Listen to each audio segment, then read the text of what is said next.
Mupata, good evening, ladies, gentlemen, and people who identify as others, and welcome to this fine evening of SSRI Racing.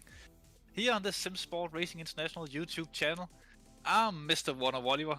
Joining me in the booth tonight will be absolutely no one, and behind the cameras are Chris Hill, as always.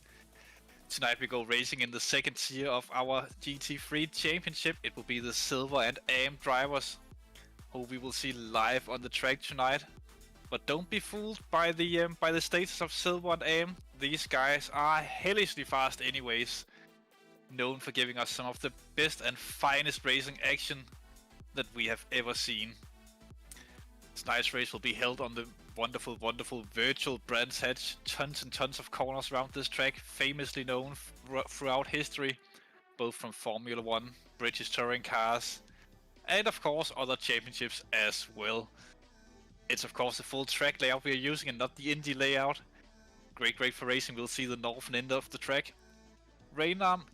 Rain could happen tonight. We actually don't know exactly. There is a chance of it. We do cross our fingers that we'll see God rain his anger upon the drivers tonight with tons and tons of water. We would prefer this to look like the River Thames when we are finished. But yeah, we'll see what happens. Around Brands Hatches, it's really one of those tracks where you need to stay focused no matter the weather conditions. The margins between setting a good lap, doing good pace, and well, spinning wildly out of control after hitting a curb up, just putting two wheels slightly off the racing line, could theoretically put you in a wall, or you would at least lose a ton of time by going off track. It is an old school racing track, Brands Hatch. Not that much of a tarmac runoff here. If you go off, then you'll see some grass. If you're lucky, some gravel. If you're very unlucky, a very solid barrier that can inflict a lot of damage on these GT3 racing cars. Speaking of the cars, we still have quite a few different manufacturers on the grid tonight. BMWs, McLarens, Lamborghinis, Porsches, Ferraris, a lonely Honda and a lonely Nissan as well. I also think a Mercedes could be up for the great viewers tonight if you're very lucky out there on track. Good to see the Japanese cars being selected. No Lexus though, but we still have the Nissan of Richard Prixley, who are one of the contenders to win a race like this. Good, solid, very fast driver. I know a lot of the people tuning in tonight are only tuning in to see what Richard Prixley can do. So we will definitely look forward to see his pace tonight. The Honda driver Wouter Blitzmer, of course, also in the race. We didn't see that good pace of the Honda last week when the Tier 1 drivers were racing around here. Maybe Wouter can do something about that and show us how quick that Honda actually are. Have become slightly better for both of those cars, actually all three of the Japanese cars, after the latest Kuno's Bob update.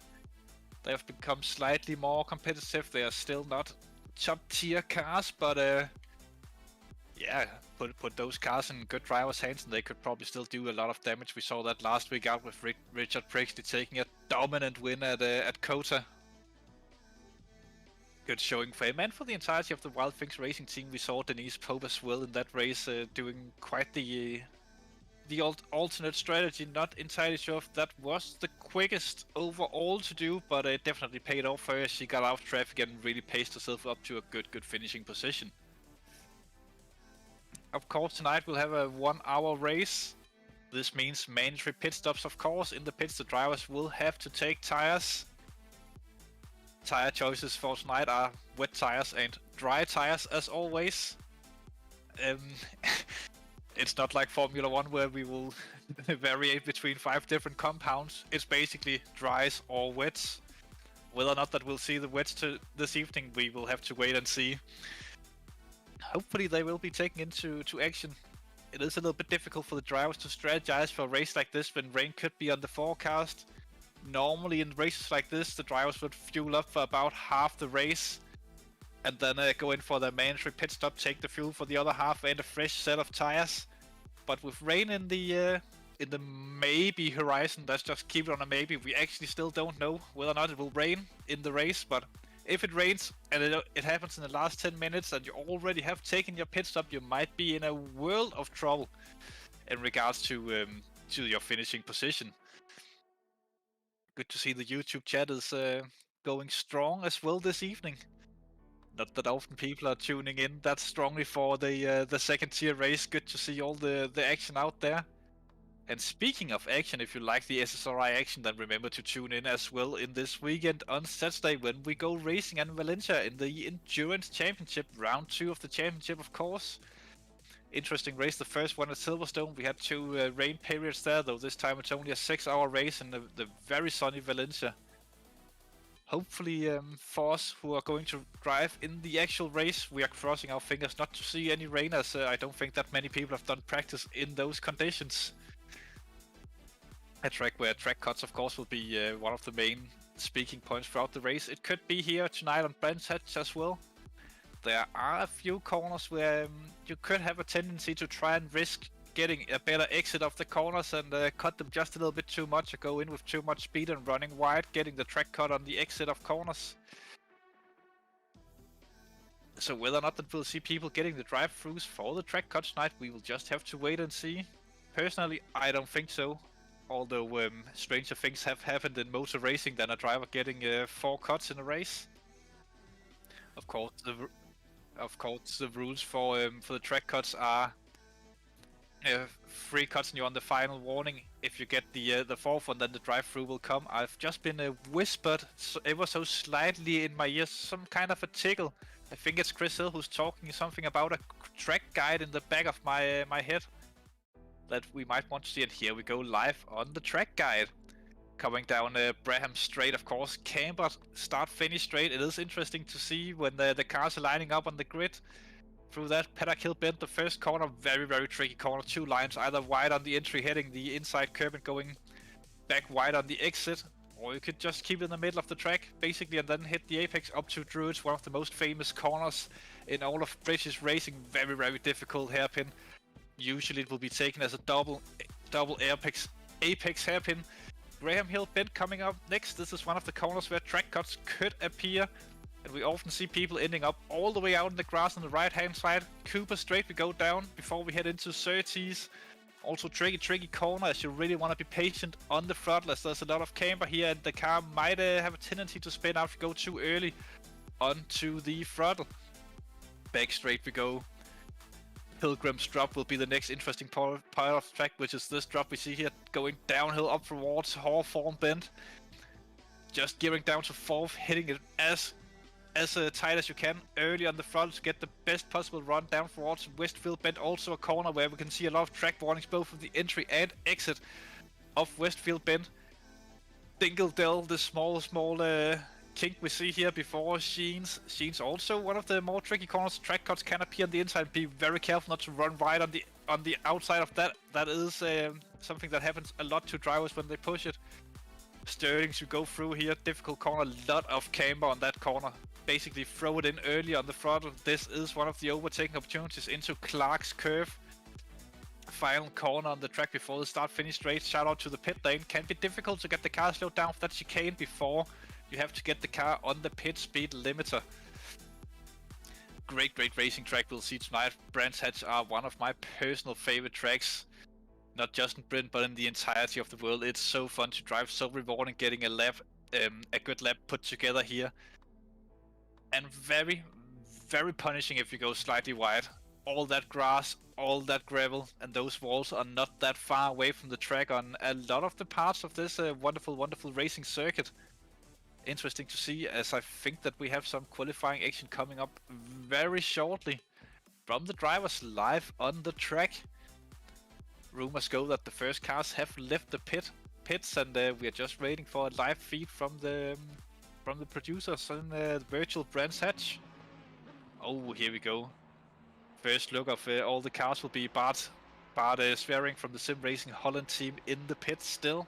At this point, he might want to go out soon so he can get some clean air. It's not the worst of ideas to try and go out late in this qualifying session after all the other drivers have started their attempts, or after they've gone onto the track. As Bart will have a lot of clean track around him when he gets around to start his qualifying lap time.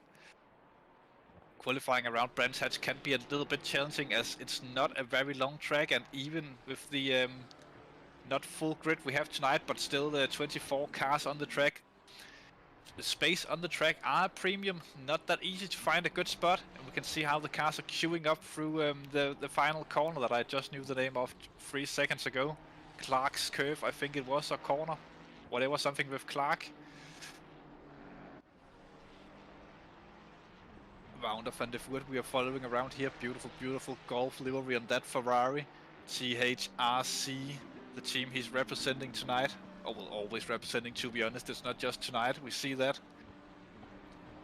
On to the lap we go. Let's just see if we can follow rounds around here. Ooh, he goes right there. That cannot be good for the lap time. This is very likely an invalidated lap time, I do believe it is. Not optimum from Van der Voort. Now he just have to focus on maybe trying to maintain the gap to the car ahead and behind, not getting too close to any of the cars, or letting the car behind come too close to him, as the car behind him will be Richard Prixley. Further up, Wounds wins on a hot lap. He will be the first one to set a lap time, it seems, on the track. Or is that Honda actually the first one to do so? We'll just wait and see, but Wounds wins through Clark's curve. Bramstedt, Dumas first driver to set a lap time, 23.8. Blitzmer second. White fourth, wins very close to Milan Dumas. I don't think that lap time Dumas have set will stand as the pole time at the end of this section. We'll have to wait and see about that, but I do expect these drivers to at least get close to the 22s, maybe even in the 21s. We'll have to wait. 21s might be a bit of a stretch, but in the 22s they might go, these guys. A lot of times getting on the board now. Michael De Gore, he's definitely trying to find an improvement in the Optimum Motorsports McLaren. Beautiful, beautiful car, strong car around here. We do have a tendency, we saw that last week with the Tier 1 guys, that the mid-engine cars perform the best around Brands Hatch with the balance of those cars. I'm not going to say that the front-engine cars don't stand a chance here, because they definitely do in the capable hands on board with Michael De Gore. Ooh, slide oversteer moment coming into to the corner there. That's something we have to look at. Not choosing to cut Westfield bend that much in this attempt, at least invalidated. Michael De Gore went for that, or he didn't go for it, but it is an invalid lap time beyond. But good to see the steering inputs of these drivers. Slight bit of correction there on the exit of Sterling's. And we just have to set it up and get the good exit to start his lap with just a tiny bit of extra speed. Looks to be nice and solid there on the throttle. Further up the field we have Frank Hopp in his Lamborghini, doing a good improvement so far on that lap. Jumps up into second position, does Frank Hopp. Beautiful, beautiful lap time. Good job from the Lamborghini driver team. What is that, DG Racing, or does it say OG? I really can't see. I think it's DG. Good drive from him, putting the gap between first and second currently with less than a tenth of a second, with 3 drivers within that, as Richard Prixley jumps up into to P2. Though still an AM driver on pole so far in this session. Doubtful that that will be the actual pole time when we round off the qualifying. A quick question to people out there in the YouTube chat. Any special drivers that you support? It'd be a good time to shout them out. We have heard the Wild Things Racing, of course, support for them, but there must be people supporting other drivers as well out there watching. Prixley we watch here in the beautiful, beautiful Nissan. One of the well, more unusual cars to see on track. He did choose this one before the Kunos buff came out, which is why we don't see him in Tier 1. I think if the Kunos buff had come out when he did the pre-season test, he might have been in Tier 1 with this beautiful machinery. The classic Wild Things livery on Richard Prixley's car, the black and pink, where the newer versions of the Denise Pope designed cars are more pink with a little bit of black on them instead.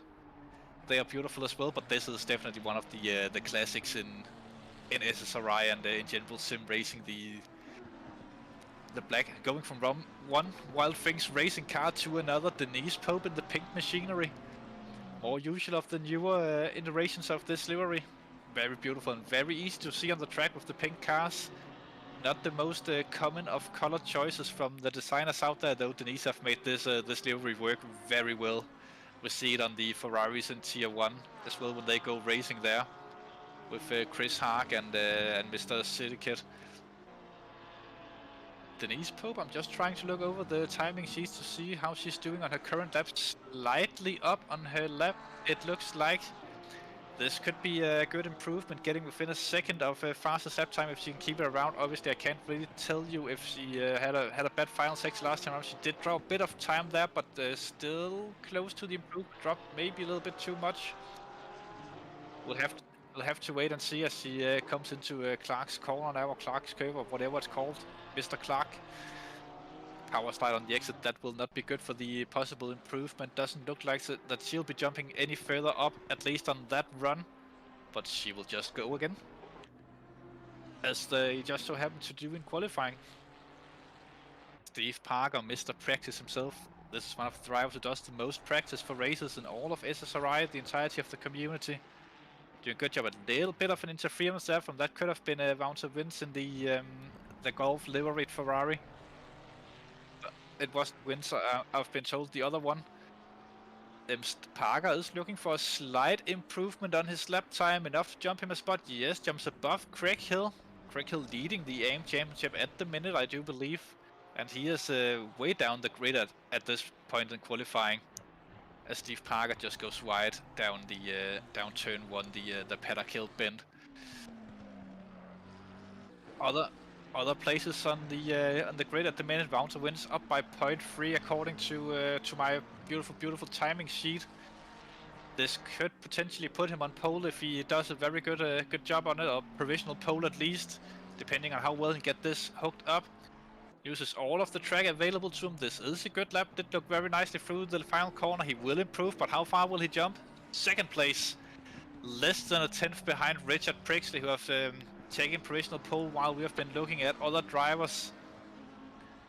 Pascal Vida, Sim Racing Holland, also improving on his lap time. It could put him ahead of Frank Hopp, but not enough to get up to De Gore at this point of time. Down the Braham Straight he goes. Let's see when he crosses the line. P6 ahead of Geens as well. I think Geens also just improved his lap time, jumping ahead of Frank Hopp there. It is getting closer and closer in the top 10 at least. Parker Olsen further down the field. Also with a slight improvement at the minute. This could put him within a second of the pole time if he keeps up the pace. And he's not that far into the lap, a lot of corners to go. That was a Hawthorne bend, if I'm not mistaken. Westfield bend. Going, using all the track available. On the outside of that curb, there is a little bit of sort of street grass that can be used to race on. Goes way too wide there and Sheens. Unfortunate for him, spinning it around. Actually taking evasive action in the background. Nothing they could have done about that. Unfortunate for Parker Olsen, but as you can see, these drivers are really pushing hard to try and find every last bit of time they can. Every 1,000 counts in the around Brands Hatch, especially in a field so tight as the Tier 2 Championship are here in SSRI. Wouter Blitzmer in the Honda we're looking at the minute. Red Lantern Racing, even though it's not a very red car. The 6 Nice Machinery coming into Westfield. Using the track there, good job so far. Next one are the difficult one, especially in the Honda that doesn't like the curves. You will have to cloud on the inside of that. He doesn't do that and runs wide. Keeps it on track. Time is still running for Blitzmer as he spins it around. You can really see through scenes that Wouter Blitzmer did not want to take that inside curb in the as Parties goes around. Beautiful 360 spin. As he really didn't want to take the inside curve in that Honda, as the Honda are famously known for not liking those kinds of curves. Geens in 7th position at the minute. Even though it's 7th overall, it's actually only 4th in the AM category. Four AM drivers in the top 10 at the minute. Geens was improving slightly, though I think he dropped a bit of time, though that looked very nicely hooked up. Good drive coming into Sheens now. He does choose the inside curb as I would highly recommend in the McLaren. Looked slightly late on the brake, but he does keep it on the apex. Good drive out of the corner. Into Clark he comes. Hooked on the inside there, runs nicely out to the curb. Early on the front it looked like. What does Geens do? Does he improve? No. It stays in 8th. So the Honda exiting the pits. A bit of issue there of traffic as one of the Golf liveried Ferraris got in the way of him there as the Golf liveried Ferrari just exited the pits. Swinklink goes wide in the Sim Racing Holland machinery. And hello Shuk, we see you in the chat. Good to see you back in the community and doing well considering the circumstances. Swearing invalidated the lap time on that one, unfortunate for him, but he can obviously go against still 7.5 minutes to go in qualifying. The lap times have dropped to the 23.2s. Still slightly slower than I was expecting in tier 2. Maybe they just haven't managed to get a lap hooked up. So far, Dimitri Schenk we're following around now. They got a little bit loose there on the exit. Ooh, where are we even on? So over here on the track, only one corner to go. He only needs to navigate through Clark's corner to get his next time on the board. He is ever so slightly improving, or have been throughout this this lap. I think he dropped it there in the final corner. Will he jump up? Yes, he does actually jump up to 11th position for Dimitri Schenk. Stubborn Owl Racing. Great name for him. Andrew Priatko, championship leader in the silver category, using the Mad Panda Motorsports livery, also the team name on his car. Whoa, big slide there in Clark. Big slide there, but he's improving by quite a lot. This will put him up onto 8th. It could have been more if he didn't have that slide. He will park it, go back to the garage, and then jump directly into the pits to get back out on a new fresh set of tires. And not that much fuel. Few cars seems to have been off. As Prexley is have bought his lap going way wide there. Barloso we are following around now, improving his lap time at the minute. Not taking too much of that curve. Not that many drivers here in the second tier who chooses to do that. Through the hairpin of Sterling, coming on towards Clark. He does seem to be getting a little bit of slipstream from the BMW up ahead. I hope it doesn't put him off, as he is currently improving on his lap time. Not by a ton, but every little bit counts, as it's very close where he is in the field at the minute. Up into 11th. Jumps both Schenk. Oh yes, Dimitri Schenk immediately improves and takes 11th back. Really tight qualifying so far. Barloso going wide there. Maybe he was a bit too close to the BMW to get a good lap time on the board. That Beamer will be Schubin in 21st. Mick Schenklins, one of the drivers who was just displaced by Barloso in the Porsche. Getting a little bit too much of a slide there. That cannot be good for the lap time. Already half a second down is Mick Schenklins in the Diva Racing, as I assume it's pronounced. Another car using a bit of pink on their machinery. Always good to look at. The pink and white color combination, always a good one to see. Nice on the eyes. And something different, well, unless if we're looking on the other Porsche of Denise Pope. Apparently if you run Porsches here in the second tier, the pink are the color of choice. No improvements on the board mint, as I actually look and see in Hubin are improving further down the field in P21, though he will need to find a lot of time to jump Craig Hill. Craig is not having a good qualifying session so far.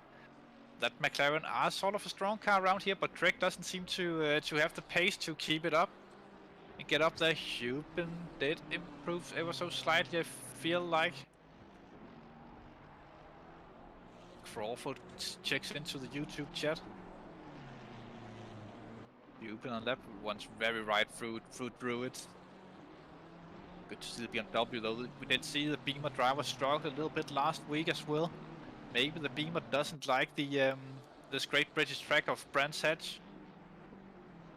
Still following Hubin around. He have lost quite a bit of time by running wide through Druids. Parker Olsen improving by a tiny bit as well. He goes through the corner of Hawthorne, runs all the way out there. Westfield Bend, and then Sheens will be the next. He will have to negotiate. Let's see if he takes the curb. He does take the curb, not the maximum amount possible, but he does choose the curb. And the Ferrari chooses to allow him to live after taking the curb. Not all cars like it, of course. Into Clark we go for Parker Olsen. We have lost a bit of time since we last checked in on the timing sheets. So that looked very nicely there through Clark. Across the line he goes. Only needs a little bit of time to improve. He does improve and goes ahead of Steve Parker. Shanklin's 13th position at the minute. He will be looking for improvements. Just a tiny bit up. Late in the lap as well. On board in the car, we can see everything that the driver is seeing at the minute, though the dashboard is not working for us on the camera screen. Good run there through Clark. No, lost a bit on the exit. Looked good on the entry though. Cross the line. 12 goes Shinklins. He'll definitely be continuing, as he can still put 2 laps on the board if he keeps it on the track. Lost too much there through the first corner. A little bit of steering wheel action. We can see that Bart swearing from Sim Racing Holland out there, also improving a bit on his time. Still early in the lap.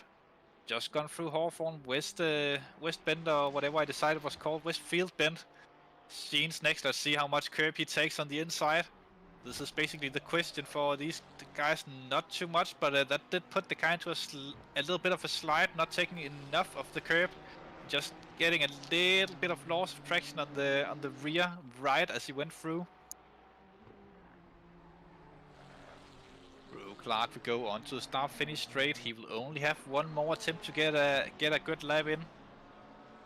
Swearing did not improve that time around though. Final shot for him. Everyone crossing the line from now on will be on their final attempts, as they do not have enough time to finish a lap and start a new one. So this is where it really counts. Prixley still holds on in pole position. And he is out on track as well. Iron van der Linden, 14th position. One of the Golf liveried Ferraris. Didn't make the best corner there through Petterkill Bend into Druid. Goes, doesn't make the apex completely. Though looking on my timing sheet, he's very close to his fastest lap so far in this session. Though he just invalidated pulling off to the side of the track, letting the other drivers get some room on the track. Into the pits he went. Looking in the top 10, Swearing are the only one improving at the minute, up by 3/10 at this point in time. Through Sheens. Big slide there, risking it all, risking for the chocolate biscuits. Still up on his lap time though, lost a little bit of time through Sheens. Going very hard as time runs out. Now everyone not on a lap will be having the final run as he backs out and goes into the pits. Shanklin's now 13th position, close to his fast lap time. Really risks it there through Sheens. Continues to go as hard as he can. Not a lot of people still on the track and improving, or even on fast lap times. Partizan 17th are up by 7/10 at this point in time. He could be one to look out for as we go to Partizan. Alpha Simsport Polish driver Mupata to you. Down coming towards Clark's curve, still up by 2/10. He have lost quite a bit of time through the third sector so far. Losing still on the start-finish straight, though it will be an improvement as he crosses the line. He will jump up to 13th position. Good improvement there from Partizan. Elsewise, I don't think anyone is improving on the track at the minute, as we'll just follow Pascal Vida coming around, finishing his final lap of the qualifying session. Doesn't look to be an improvement, but P4 for Pascal Vida, not something to be to take for granted. And that's basically qualifying over. Wow, what a qualifying we had this time around. Interesting starting grid we will see, with 2 AM drivers in the top 3. out there. Richard Prixley in first, Wouter wins, and Jesse van Dryle, one of the drivers that I normally don't rate that well, but very, very top performance from Jesse van Dryle this time around. Unusual for him to be this far up the grid, but impressive to see, of course, in the McLaren strong car around Brands Hatch. Good drive from Wouter wins, of course, also in the McLaren. Vigda will be in fourth. Good drive from him in the Lamborghini as well. Milan Dumas returning after missing out on Kota, I believe he did. In fifth position with De Gore next to him. Andrew Priatko, championship leader, all the way down in seventh position with Bart Swearing next to him. Cohen, Geens and Frank Hopp takes the next row on the grid. Geens doing a good job. Frank Hopp all the way down in 10th. Unusually low for him. And then we find the AM championship leader, Craig Hill, in 11th position. Next to him will be Dimitri Schenk. Hartis and Shenklins will line up behind them in 13th and 14th. Barloso in the Lamborghini will have Ian van der Linden next to him further down.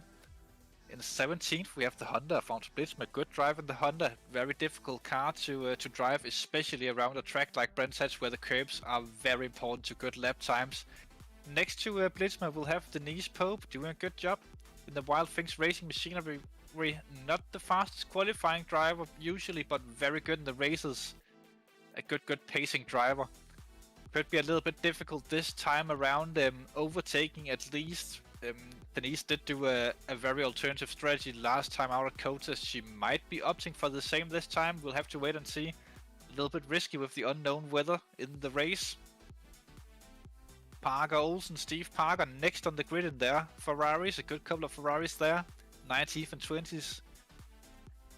Johannes Schuben and Wouter van der Woerd lines up, rounds out the grid in the 21st and 22nd position. Only BMW on the grid all the way down in 21st. A bit unfortunate to see the BMW that far down, as it is a beautiful car and honestly not a bad racing machinery. So good to see. But yeah, Brands Hatch difficult track. Overtakings will be very hard for these drivers around here. There are a few opportunities around the track, but you are very reliant on the car ahead making a mistake so you can get a better drive, and it will still be a risky move most of the times. Obviously, Druids are one of the best places to get it done, as Paddock Hill Bend are so difficult to get right every single time. Surtees are another corner where we have seen overtakes in the past, as the run out of Graham Hill Bend can be a little bit difficult to get completely right, and if you can get them a little bit offline and threaten with something coming into the Graham Hill Bend, then it could be a chance for you into Surtees. The long run up to Hawthorne overtakes have happened there before, but super risky as it is a very fast corner. Westfield Bend, of course, not known for overtakes. Often when drivers go for it there, they will either lose a ton of time, both of them, or they will end up in the gravel trap next to it. Sterlings, we have seen overtakes in the past as drivers takes Sheens very different. A few different lines through there, depending on how much curb you dare take through Sheens. The Sterlings are corners to look out for as well, and of course Clark Curve. If you mess up Sterlings, then Clark Curve can be an overtake as well. But honestly, the best way to overtake around this track are through pit strategies. We have seen so far this season that the undercut have been very strong and worked out nicely for those who have opted for it. If they go for a 5 to 10 minute undercut on the other drivers as they get out there with fresh tires. And considering how difficult it is to overtake around Brands Hatch, then it might be worth doing. I wish I had something I could ask what their opinions was on this in the comments booth. Oh wait, I think my evil twin is here. Hi. Oh, hello evil twin.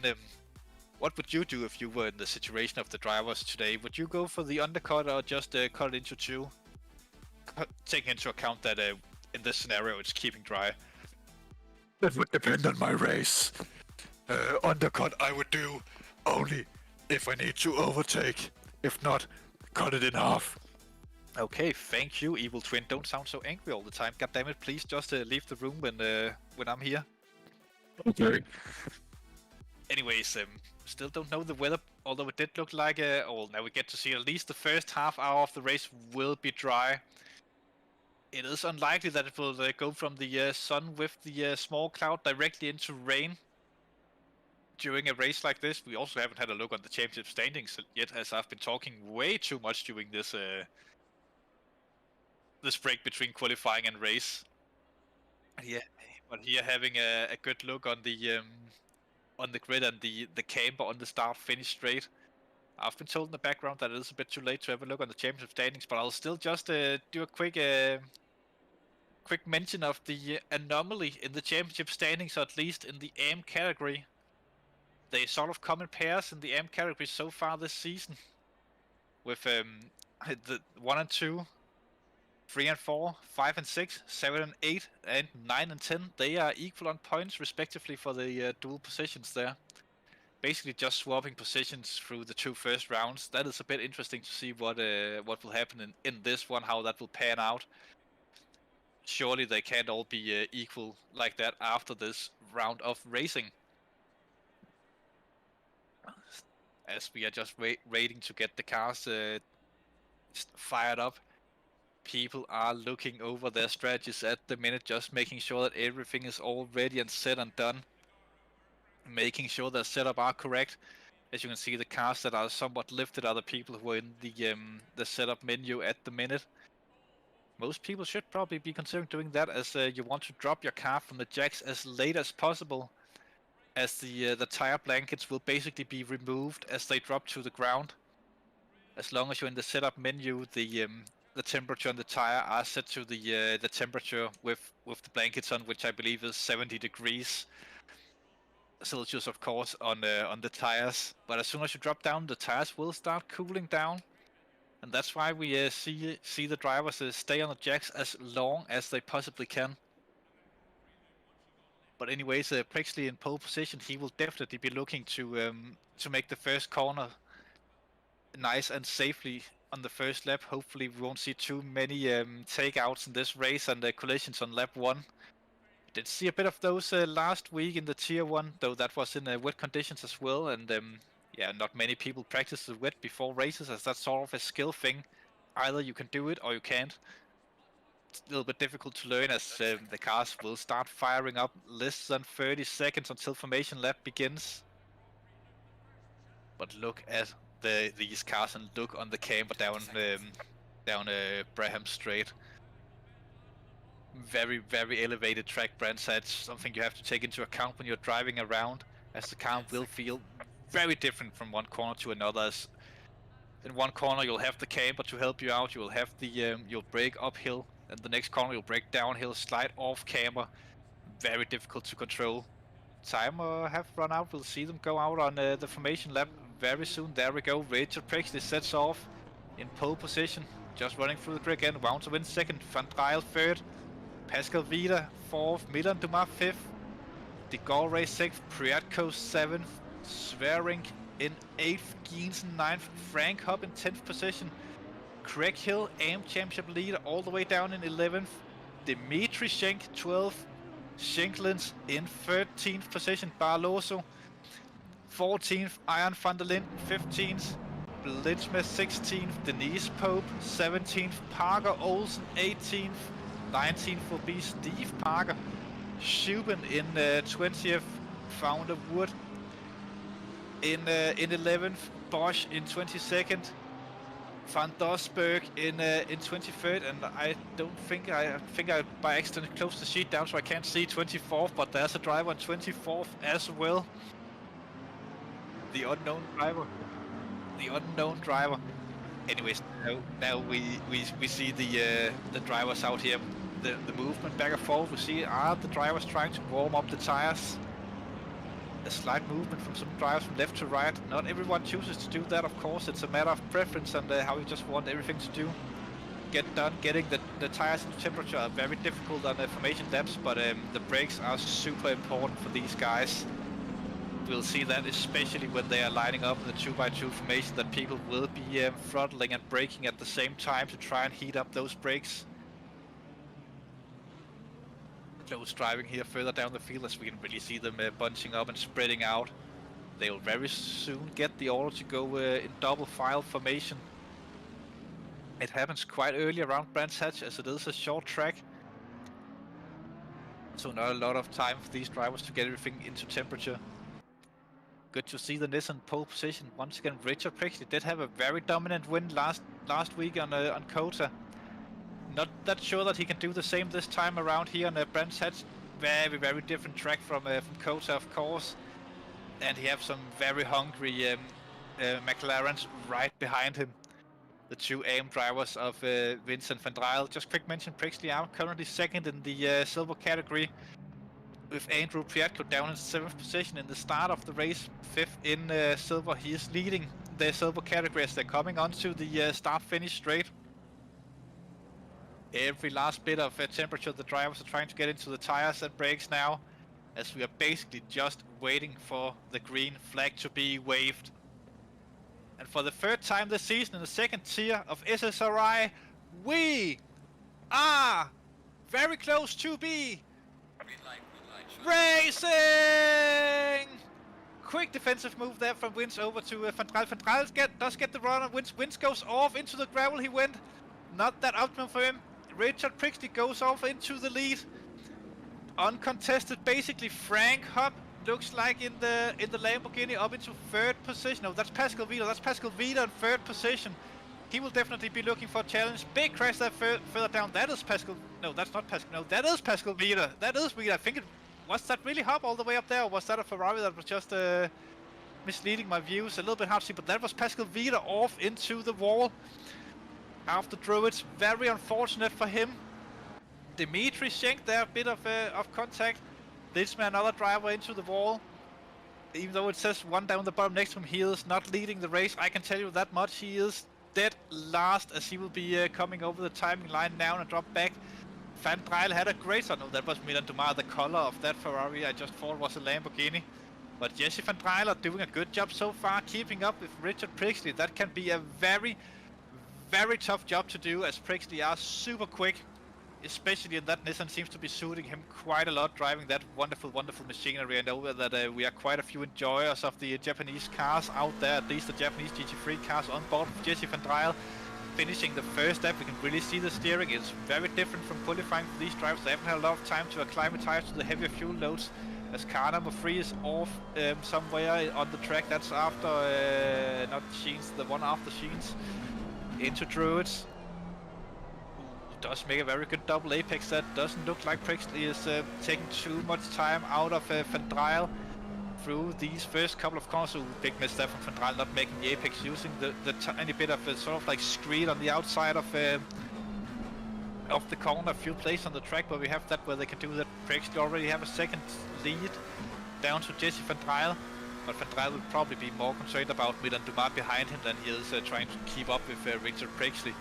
This could be good for Prixley, of course, as Van Drijl and Prixley are two different classes. Of course, are the overall championship that the drivers still have some sort of competition about, but main thing are the silvers and the M's are two different championships.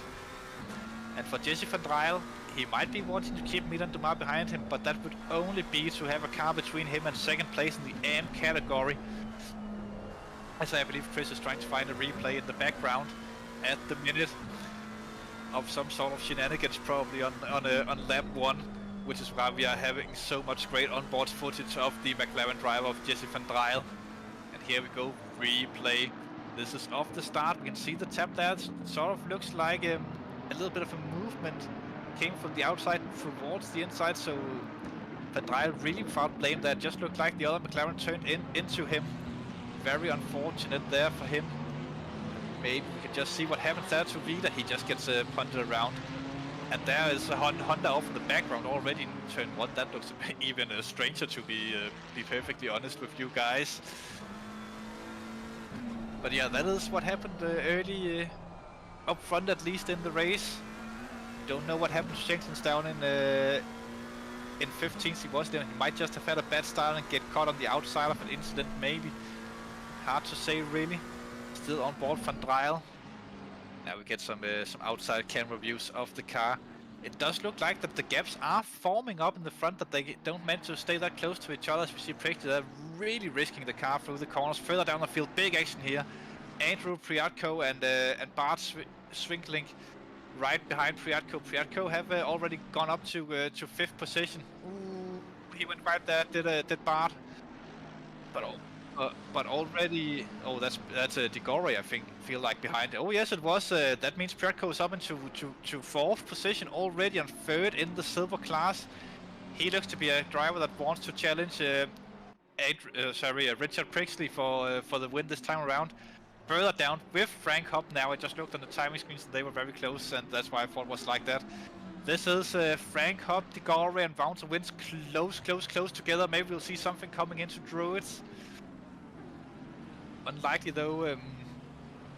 Alternative lines being run there from Bouncer Wins, opting not to be right in the rear end of Frank Hopp.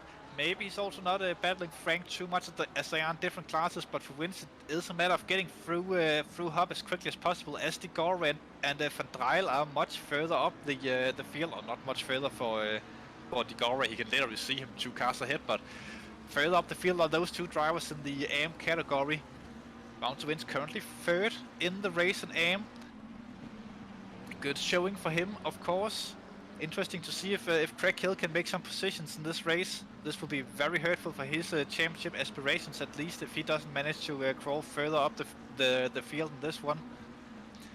Good look here through scenes. We can see the drivers really taking the curb this time around. We didn't see that too much in qualifying for some reason.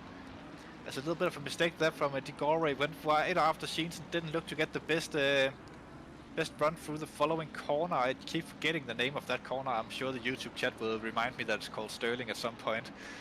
Or maybe you can just do that a million times during the race. Maybe I'll remember at some point. Pit stops are being taken early. Pascal Wheeler have been into the pits and come back out on track. Iron van der Linden still in the pits though. He might have chosen to retire already, or he might have big damage, as this is almost a 4-car battle. With I would believe that's Dimitri. No, that's Cohen Geens snatching onto the back of this this group of cars, this train, sort of being the caboose of the train, but not really close enough to take that role as of yet. Train driver, of course, Digore at the minute, as Bart Sverek actually have taken the fastest lap in the race, right behind Priatko further up the field. But these drivers, they are so focused, it's so difficult to make the overtakes. Although he does seem to be coming straight into a replay. This is what happened to Shanklands. Just being pushed or forced a little bit wide there through the west bend, although nothing happened really, still maintaining possession. Into Sterling, he gets pushed through Sterling's, no, goes around, pushed again, and then Constantina effect there. That's what happened to him. Many cars off in the background. Ooh, that looked very scary for the drivers who got through that. And another one, just for good measure, gets spun out there out of Sterling. Yeah, this this could be something that could be reported after the race. Of course, we'll have to wait and see how much time the stewards will have to put into the meeting on Thursday. Could be a very busy one for those guys. Of course, as we're back on to the battle between Digore, Frank Hopp, Bouncer Wins, and Cohen Geens, who just every time we go into Druids, it looks like that he's getting a lot closer, but doesn't get a very good exit there. Different lines are being taken from the drivers.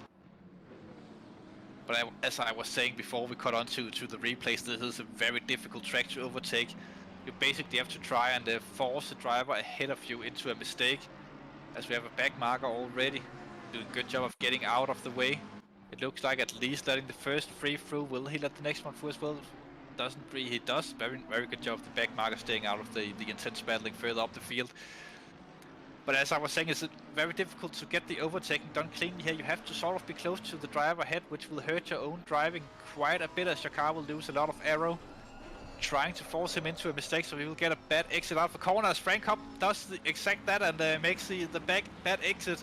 Bouncer Wins applying the pressure and getting the job done, taking full advantage of that small mistake from Frank Hopp.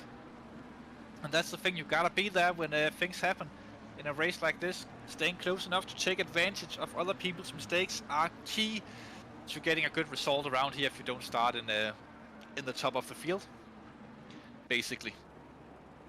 Speaking of the field, further down the field we have Hubin, Parties, Schenkelins and Craig Hill. Very close together. Hubin doesn't get a good run there.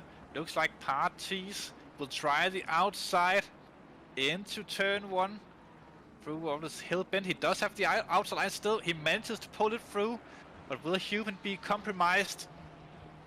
and forced to concede further positions. Doesn't look like it as Partis goes too late. Shubin also late on the brakes. But Partis brakes way too late than Shubin. Also a small mistake that puts them out of this one so far. They can obviously crawl back to the fight. Ahead of them as it's now Shinklins and Craig Hill duking it out for 14th. Further up the field, round to Vince, putting the Gorey under pressure now. This is for second in AM. Both in McLarens. The McLarens did seem strong last time out at Kota as well. Good easy car to drive. That might be why the AM driver seems to like it. The Gorey with the mistake there. Bouncer wins on the outside through. Sterling doesn't work. Will he lose to Frank Hopp?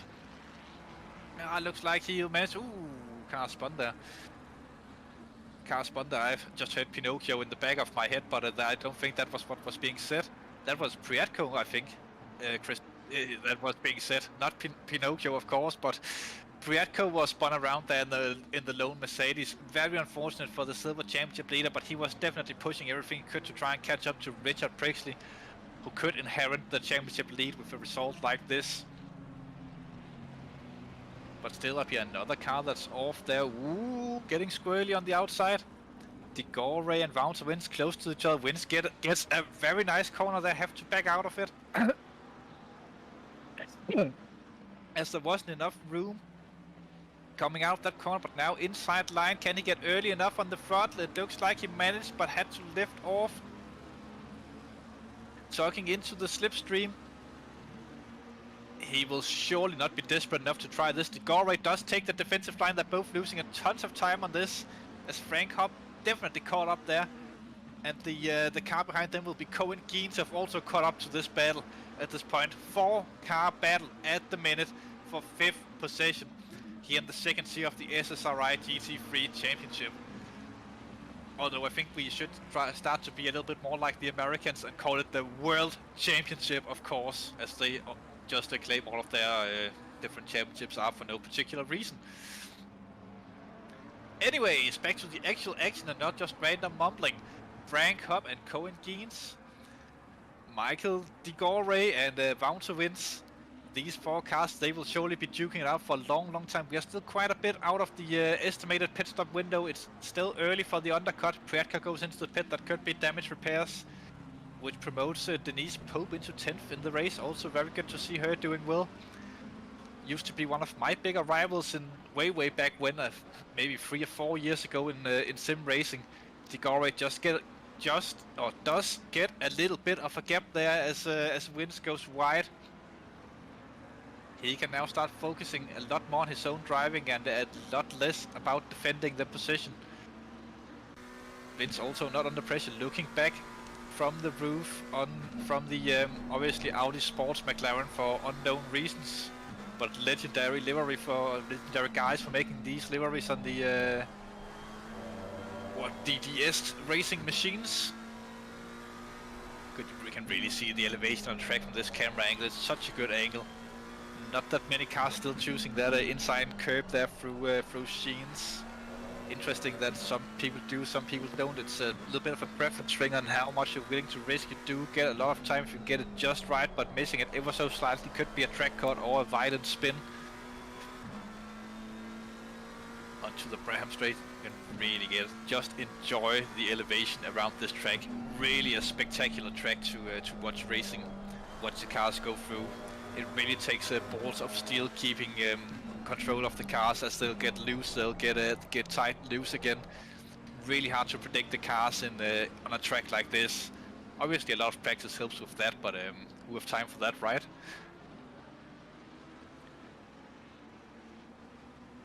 Still with the gaps forming in the bottom right hand, we now get the back view from Bouncer Vince's car onto Frank Hopp as they are actually closing up to Digore again. Looks like it that Bouncer Vince might have more pace than Digore at the minute. We are still approximately 8 minutes out for the window of the undercut. If Vince doesn't get through Digore, he might want to try the undercut on Digore. These cars could obviously also be fueled differently. I think a lot of the drivers have fueled their cars to go very deep in the race, as we still don't know whether further out in the future than 30 minutes, and it still looks to be perfect racing conditions in 30 minutes time, but then there'll still be at least 16 minutes left of the race, plus minus a lap. Well, plus a lap, probably from depending on when Prexley or the at the time race leader crosses the line. As Milan Dumas have moved into second position. Van Dryle lost out there further up the field. I wonder what happened there. I know that our cameraman Chris are very busy in the action trying to find a replay of that at the minute.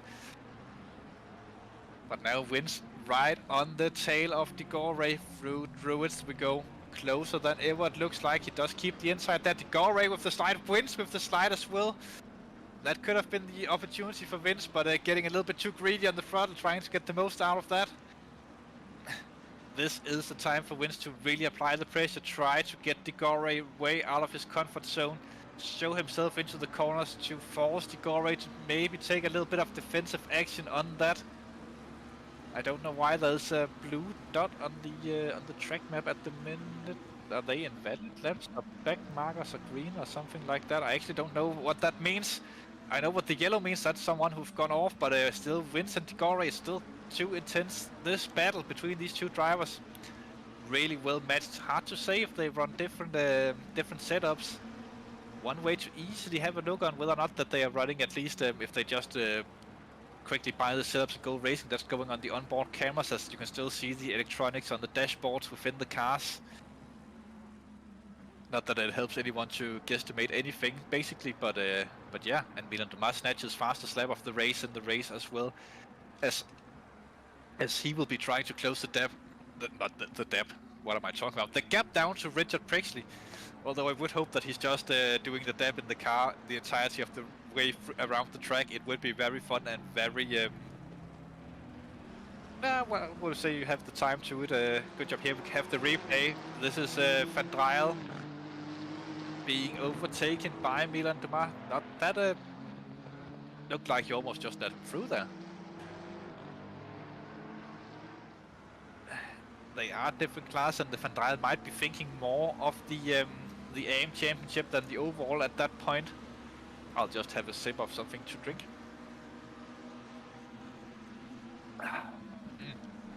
I really needed that. Not that you guys out there needed to know that, but hey ho, it is what it is. We'll see wins in that corner. That was the west bend, I believe. Using all of the track available. He does use a lot more of the curves. He seems like he knows the track limits a bit better than Digore at this point in time. It could also just be Digore being pressed out of his comfort zone and not really wanting to push for the apexes, risking the position where Wins might be a more the kind of driver who really wants to get the overtake done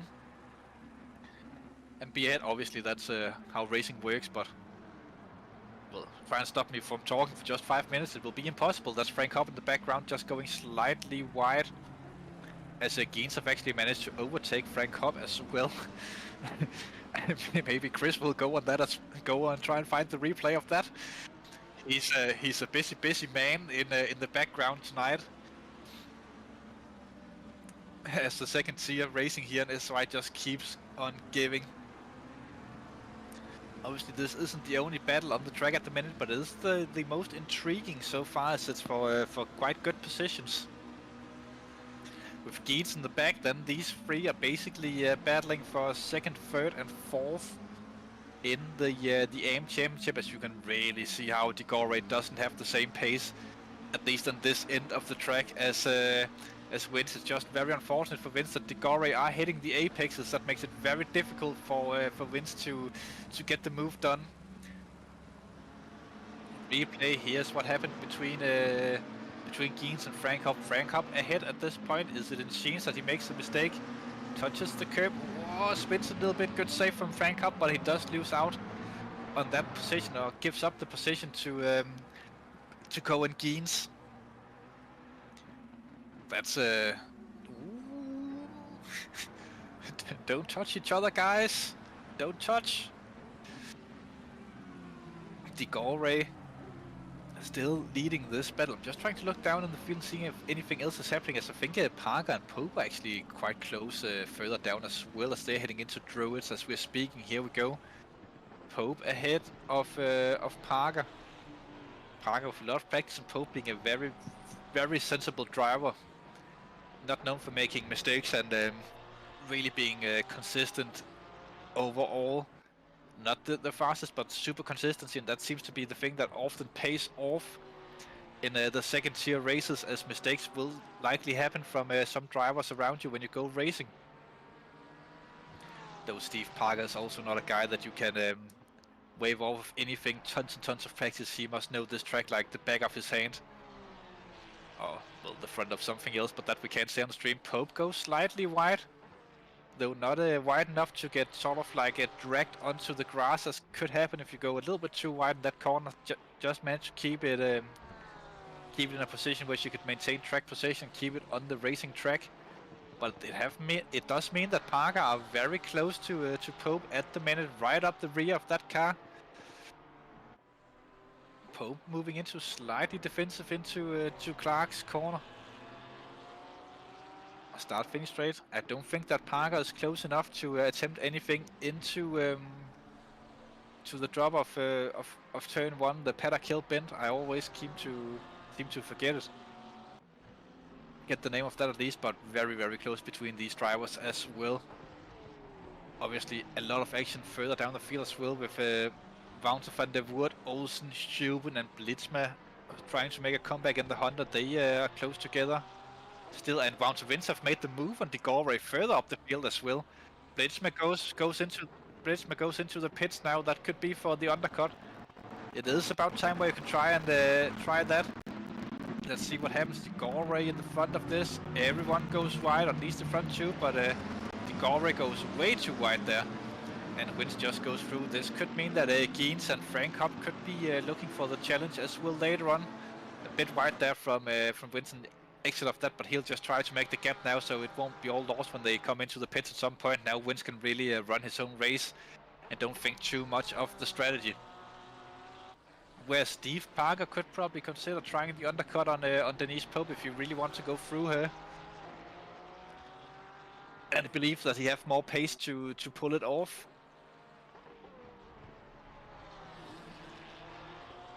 Though not this time around. But yeah, difficult to overtake, especially a driver like Denise Pope that will, it's very rare that Denise makes any kinds of mistakes on a racing track. Or at least the bigger ones. Even a small one, this track honestly could lose you the position, but it's very rare to see Denise doing that. Further up the field, back to that what was a four-way battle early on, now down to two cars close together, and Frank just lurking in the background. Cohen, Geens and Digore now battling it out.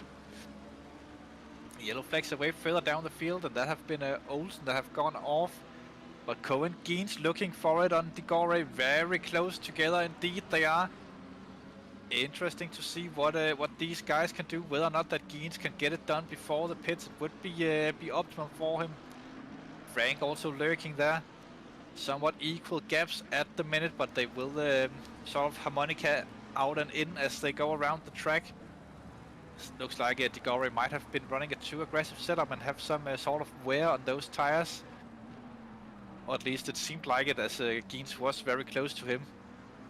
As Geens are now almost put under pressure by Frank Hopp, this could mean that Digore would have an opportunity to get away from these two drivers. Olsen and Schuben comes into the pits. Also the undercut there. I think Olsen and Schuben might have were the two guys that came together in near Sheens. And that could be slight damage repair as well. You might as well get it done when you still have the pit stop you have to do. Though those two will not have to pit anymore in this race. Interesting to see if Priatko can mount a comeback with the early pit stop. He will have no traffic for the most of his race, or the most of the remaining of his race. Further up the field, this is Bart swearing, and Jesse Van Dryle. Will Van Dryle just let swearing go as he almost did with Milan Dumas? Oh, doesn't look like it. It was maybe a little bit of contact there, but swearing gets the move done, and yeah, Van Dryle doesn't fight it too much. No reason for him to do so, as they are not in the same class, but of course the overall championship is a thing as well, and yeah, we'll have to see if this impacts him anyway, but leading the AM category, that is more important than trying to hold desperately onto to an overall podium, of course. more important for his championship aspirations, attempting to get this win than holding on to the overall. Hop and Giels still close. It's like these, like Hop have been glued into battling for the entirety of the race. Someone came off the pits there. Ooh, a lot of traffic for these guys now. This could be an optimum time to pit to get out of the traffic, though it does seem like there's clear air ahead of them. Now it's only a drivers for position they can see in front of them. That was about to get spicy. So I'll say Craig Hill, championship leader on AM, comes into the pits. So does Pascal Vida. And Barloso seems like to have joined them in the pits, though he could have been retired with the gap that he had up to anyone else. Hard to say, really. As Chris is saying that Pinocchio have already been, but he must be meaning Priatko, and everyone of course knew that out there in the YouTube chat. And yeah, he is just trying to pace himself at the minute. He have a very big gap on the track. He could potentially still be in it for a podium if he paces himself very good, very wisely on the track. Fastly and smoothly, of course. He was in early, Priatko, so interesting to see if his tires will last the entirety of the race, but they just have to last until the other drivers have pitted, so that he can start defending, and yeah, then he'll have taken full advantage of the undercut. Rank up still behind Cohen Geens. That's Priatko actually we see in the background of these two guys as he's a lap down to them. Whether or not that he will be let through, I highly doubt it. He will probably have to fight his way through these guys. Hope that they'll come into the pits. Look at the closing speed of Priatko on these drivers. A little bit like day and night, but yeah, Priatko will definitely be out of this one. You don't gain an entire lap of by pitting, or on virtue of the other drivers pitting. So unfortunate for Priatko. We did see him earlier in the race having the spin. So yeah, we'll see what he can do. In the race. He'll be driving to the end at least to try and get as many points as possible for his championship run. It will be difficult, of course, to keep Prixley at bay for the remainder of the season, though next time out will be an interesting one as well. GHRC Iron van der Linden in the Golf livery, or Golf inspired Ferrari behind Huben. The lone BMW driver. Big respect for the drivers who pick these well, the cars that other people don't use or chooses to drive in their respective categories or classes.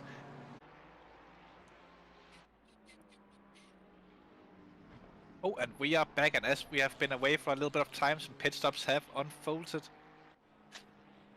I believe Frank Hop and Jesse van Dryle have seen a pit row as we were gone. Cohen Geens as well have seen it. Frank Hop still in the pit, so they chose to come in now. The other drivers did it the lap before. Round to Vince, of course, as well. He will be overtaking Frank. No issues there. As we are heading on to the halfway point of the race, this would be the optimum time. We will probably see the rest of the drivers coming in shortly to make the optimum tire strategy. They could, of course, run a bit deeper as well. Most of these drivers swearing up to second, pressured by Milan Dumas at the minute up there on the track. Dumas, I think he was second when we had the short break. I honestly can't remember. I do think he was. He must have made some kind of mistake as Swearing are now ahead of him, but ever very so slightly ahead of him. Still very close between them. Prixley with the 8.7 second gap, doing the same thing as he did last time out on Kota, just pacing himself out in front. Not the most fun of races, but a win is a win, of course. Shinklins and Dimitri Pope comes in. Shinklins and Denise Pope comes into the pit. We can call her Dimitri if we want to. Who's to stop me doing that, of course? But Milan Dumas, he is looking very racy with Swearing here. He might be trying to do the opposite of Swearing. If Swearing stays on track, he might be jumping into the pits. A little bit of a mistake there through Sheens from Swearing does give Milan a very slight chance. Doesn't seem to be paying out for him. Both cars wide on the exit there through Sterling. Clark Curve, anyone taking the pit stop? Looks like that Swearing comes into the pits. Milan Dumas now have to put his foot down and try to get it done on a pure pace out on track. Getting the overtake done and retaking second in the race. Still the 8-second gap, half the race to go basically. It is possible for him to close down on Prexley, as we do get a replay here of what happened to Dumas while we were away. Little bit wide there, no issues. Difficult corner coming up. Just missing the braking point ever so slightly, and then the car goes into a tiny spin. Coming back on the track. Good driving there from the Ferrari driver of Swearing to avoid it.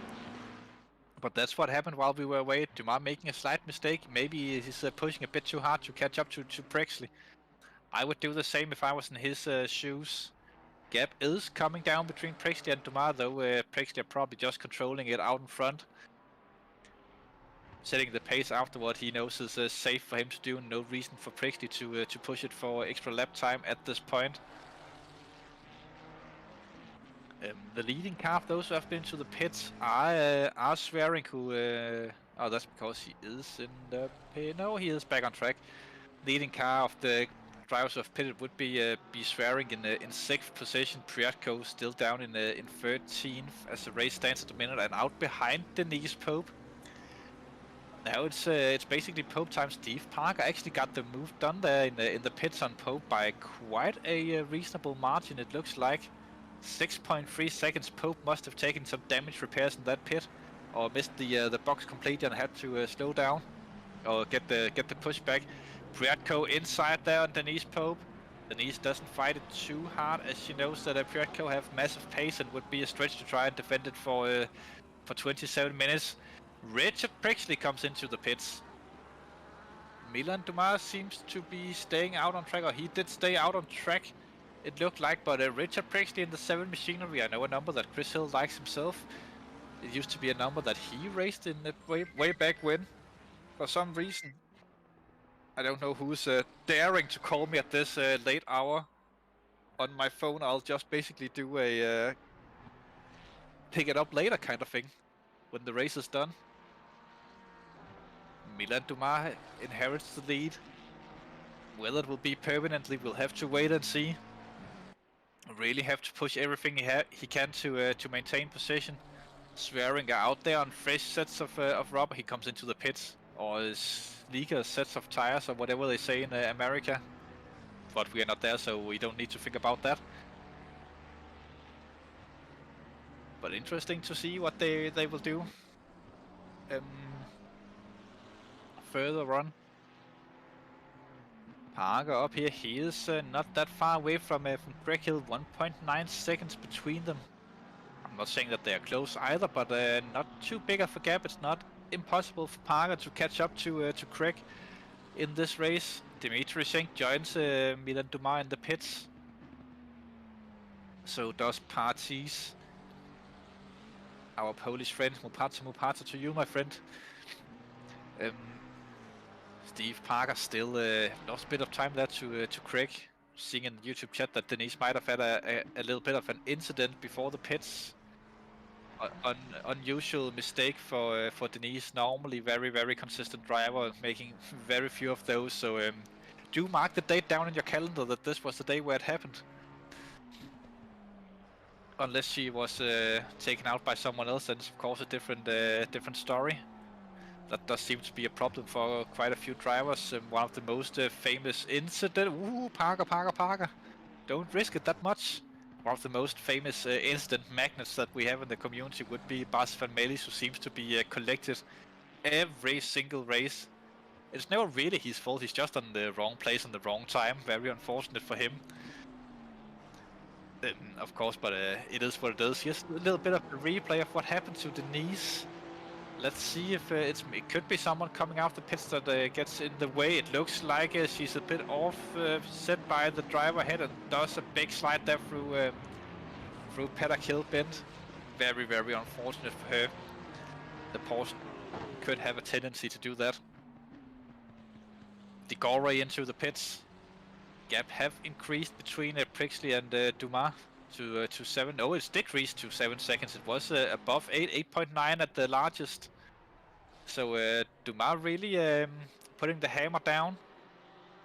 Last time round, Prexley did his new personal best and fastest lap of the race, so he is responding to it on his fresh tires. Interesting to see if Dumas can respond anytime soon. He's still trying to get his tires into to full operational temperatures and pressures. And this is not over, ladies and gentlemen. Just takes a mistake from Prexley, and then it's all wide open after that if it happens. But let's not put any kind of commentator's curse on Richard Prexley. He's doing such a good job. He would obviously never just drive slightly wide through the next couple of corners and let Milan Dumas catch up to him. It would be highly unlikely.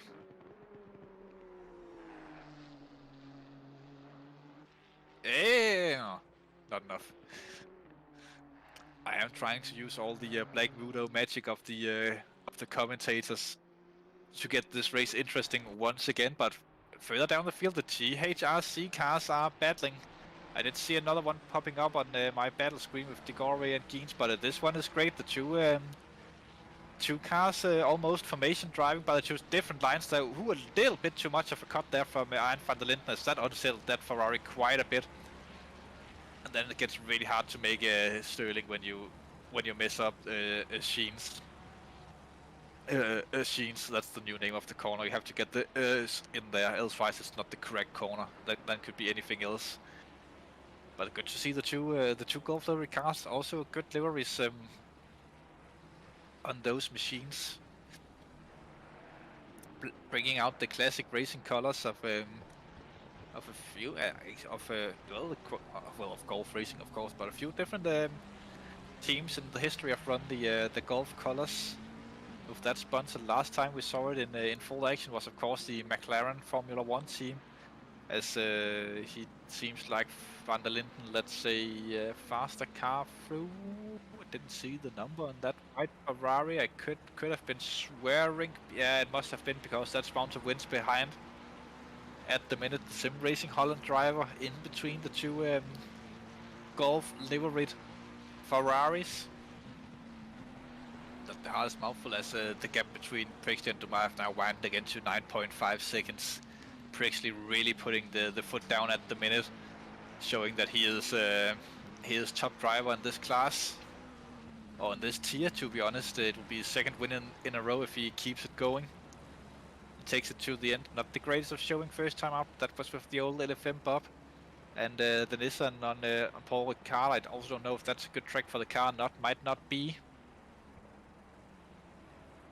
His Swinkeling goes nicely through. Maybe at some point in the race we'll get some onboards with Prexley, so we can have a look on his steering inputs maybe, and see how he goes around, as there's a yellow flag in Sterling. At the minute I'm just trying to see who that is. Didn't catch it up in time. But here we go on board with Richard Prexley, as my prayers have been heard in the background. Usually we see the top drivers being so smooth on the steering and no sudden movements of the wheel. Let's see if that's the case for Prexley as well. Turn in nice and smooth. No, nothing there though. These are the corners where stuff could happen with steering inputs. Not too much to note there. Doing good job of keeping the car under control. Looks like the back end actually stepped out for him a little bit there through Sterling, but not enough to upset him anyway, and kept full control of it while doing so. But just notice this style studio of Prexley's driving. So smooth on the steering, using all the track and a little bit extra there. That wasn't planned for him, of course. And let's get back to the style studio of Prexley and to showcase everyone how smooth you're driving this car. Looks like Prexley went wide again, really pushing the car. At this point, gap is also up to 10 seconds between him and Dumas. Roads he went. Just on the curbs, inside, outside, then taking it once again. Back end a little bit there again. But that's the thing, sometimes you just have to push the car, and some cars like to be driven that way, that it seems to be a little bit faster, helps rotation-wise to get that end out. But not that good for tire wear, of course. That could become a factor later on, but with a 10-second lead and only 20 minutes to go off the race, it would be difficult for anyone to catch up to Prexley Van Dryle in the YouTube chat. I really hate them at the moment. He got a disconnect, unfortunate, from Jesse Van Dryle, who was having such a good race before that. I was wondering where he went on the timing boards. That is such a shame. I hope you'll be back next week, Jesse. That was one hell of a performance until that point.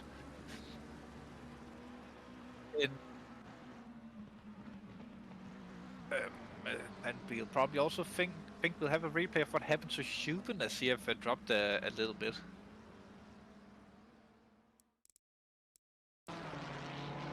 This is what happened to the lone BMW driver. It looks like it's through Sheens. No. Through the other one with S. Sterling, he just drops it on the inside. With the amount of cam on that corner, when all the weight shifts in the car, then the rear does have a tendency to get loose, and it looks like that's it. That's what happened for Huben. They are very unfortunate. Cohen Geen still doing a good job. He's actually catching back up to De Gore. Those have been fighting earlier, and Frank Hopp also getting through De Gore at some point in the race. Though big gap between him and Wins. Round to Wins, of course. But De Gore just does seem to struggle a little bit. He was helped a lot with a great qualifying performance from him, but he's under heavy pressure once again in the race. This time by Geens. Have been under pressure from Geens before in the race. Look at that. Greg Hill also on quite the recovery drive, up into 8th position in the race at the minute, and 4th in the AM class. Not losing as many points as it looked like earlier in the race for him. Not the greatest of qualifying, and did struggle a bit getting through the field and through the pack. Also not an easy task, of course, around this track, but have done a good job of it. All about keeping that car clean and out of trouble. The helicopter really struggles, or maybe it's a drone in these days. Chris could probably tell me that, whether or not that it's a helicopter drone that we are on board with at the minute. I hope it's a helicopter to keep the virtual jobs going. It's Cohen Geens doing a good job on the... it is confirmed that it is a helicam, that they have virtual helicopters flying over the track, and it's not just some small drone that could be pushed away. People out there in the YouTube chat, anyone that you have found particularly impressive in this race, and if anyone says Richard Prexley, it's too easy to say that name. Maybe put some thought into it and give me an answer to who you have found the most impressive during this race. As further down the field, Parties on the outside of Steve Parker, I think that is, in the Ferrari ahead of him. This could be interesting. I don't think that Parker will just hand this over, even though it's not for class position. It's always an honorable thing keeping a top 10 in a race. Bartis does seem to have a ton of pace, but Parker does know this track very well and will know where to put the car. Though this time Bartis gets a very good run here. Through the drop he goes. Does force Parker to the inside there a little bit. Both losing time on that thread of a move, but here we go into the next. He could try it. He doesn't. He backs out very wisely, choosing to live over putting into Parker's hands. Big difference in braking there. Ooh, Parker gets loose. That's well held by the Ferrari driver. But Parties and Steve Parker. This could be a long one, as Parker are very stable as well, usually in his driving. So it could be hard for Parties to get the move done.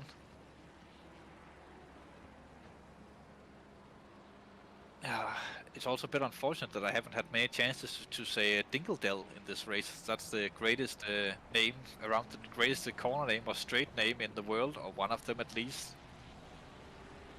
So next time we get there, then I will have to remember to say the name. Oh, and battling further down the field, Frank Hopp and Geens are at it again. Geens must have made some kind of mistake, as he have dropped from De Gore.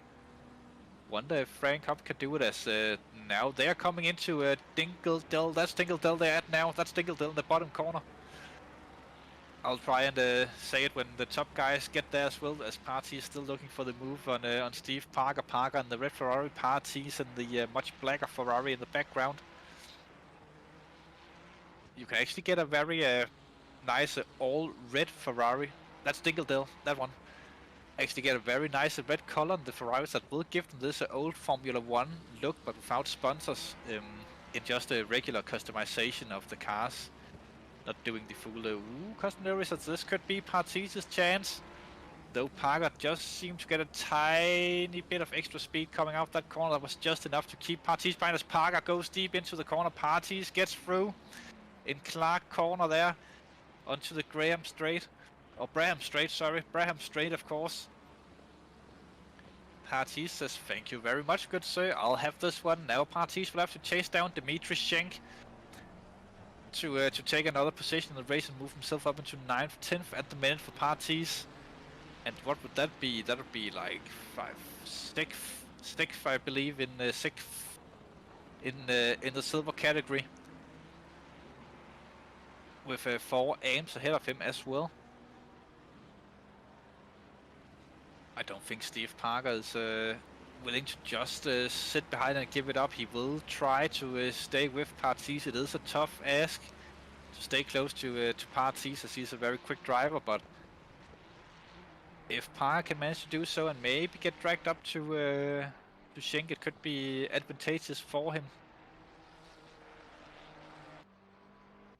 As he's doing a good job up in the front. Richard Frixley, who have just once again dominated a race.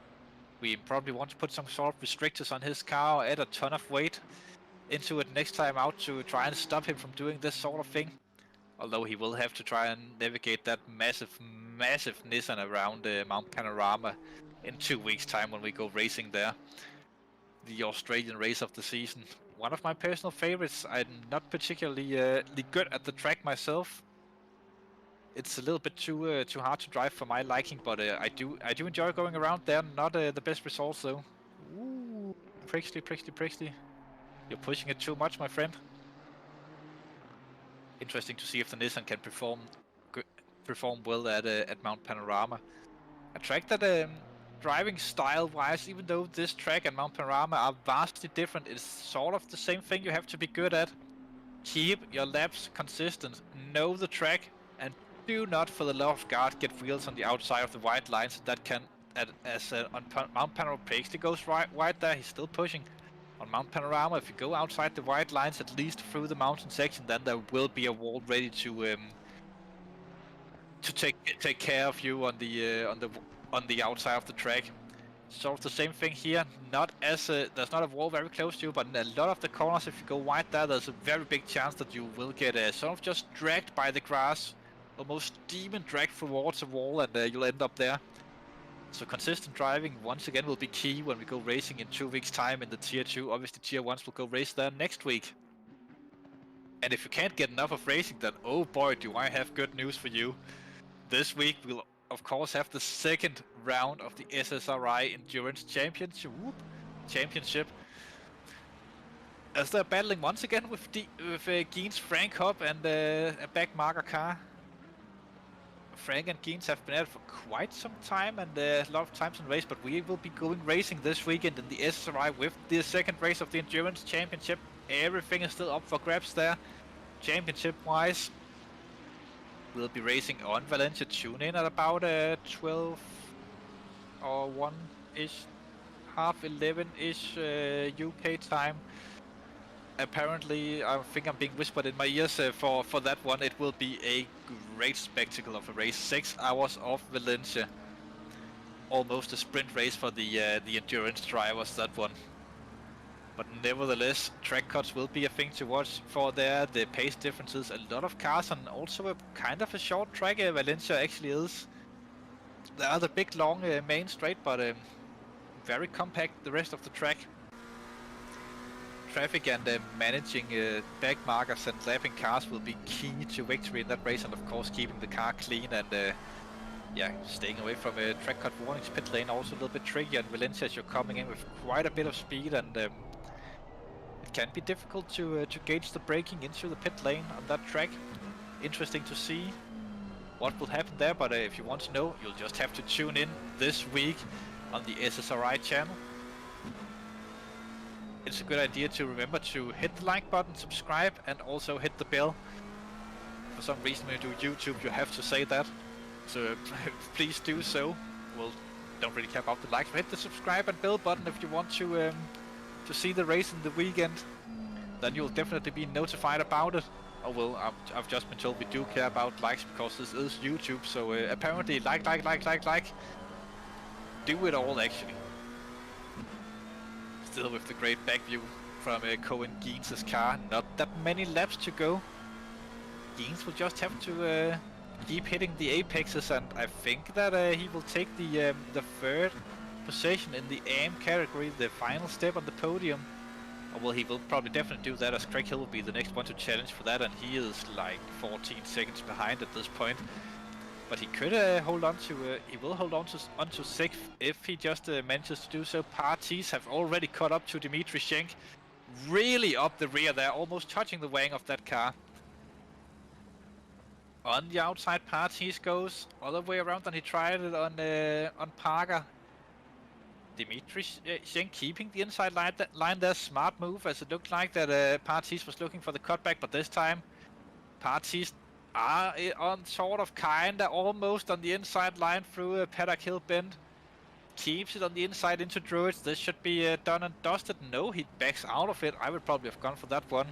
Dimitri Schenk, a very wise driver there, also leaving the room if Parties would have gone for it. He'll just have to wait, as that could be position over for Dimitri Schenk going wide. There's still no drive-throughs in this race, just as expected before the race started. Dimitri Schenk just doing enough there to keep Parties behind him. Schenk really, yeah, I wonder how much Schenk is willing to defend this one to try and maintain the 10th position in the race. Oh, sorry, 9th position in the race, 5th in class, in the silver class. If he'll fight it to the death, or if he will, if Parties gets a very good run, that he'll just let him have it. 6.5 minutes to go in the race, plus the 1 lap that Prixty will be on at the time when the timer runs out. Though with a 12-second gap, then he can probably get into a point where he can decide himself whether or not that he wants to take the extra lap or not. Someone in the YouTube can probably do the maths and tell me if that will be the case. Finding Prixty on the track and figuring out. Ooh, big slide there, Parties. Risks it all for the chocolate business. Whoop, don't go onto the track. Oh my god, Parties, that could have ended in tears. Good job from Parker there. Seeing that and managing to react to it in time. Ooh, Parties. All of your good driving so far this evening or afternoon in the race, or at least in the game, that have become undone by that small mistake. Unfortunate from the Polish driver. He will have to really push now to get back into some position in the back of the field. A driver that we haven't seen that much on stream this day. Normally we try to get everyone some screen time. Joey van Dosberg, car number 3, is doing a good job just keeping the car running.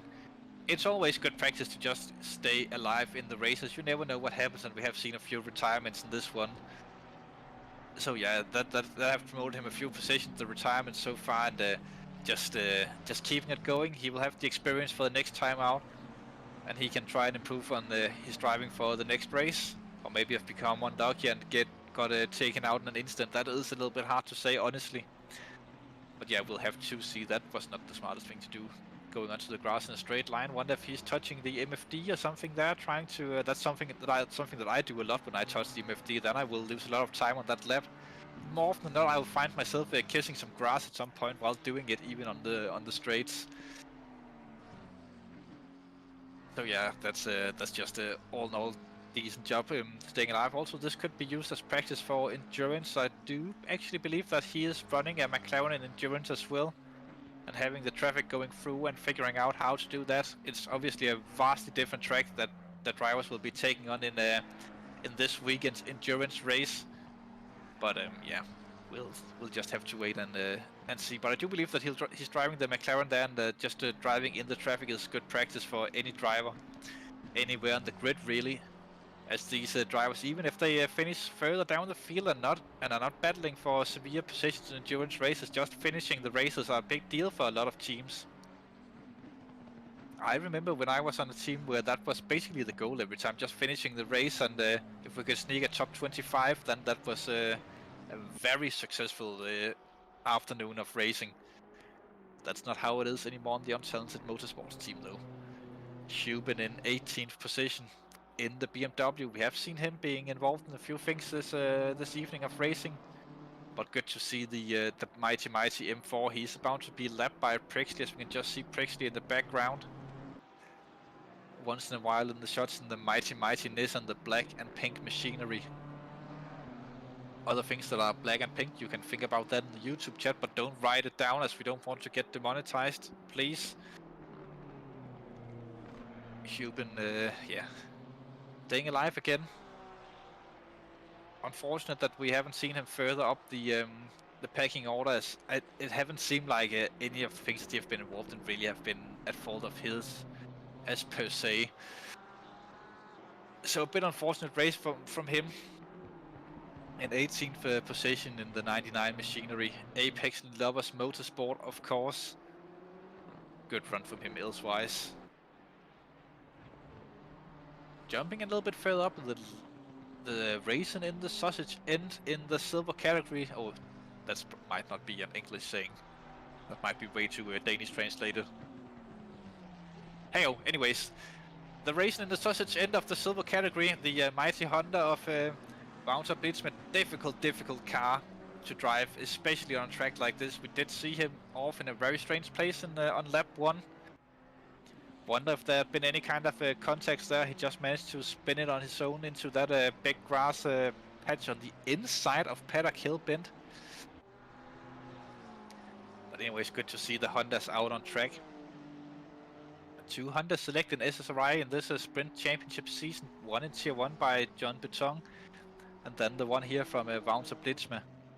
I wonder if they exchange setups and maybe have a drink while discussing how terrible the Honda is and how sad their lives have become after choosing it. I'm actually driving the Honda myself in another community in a 2.4 championship there that runs on Sundays. And that's why I know it's a disgusting, terrible car to drive.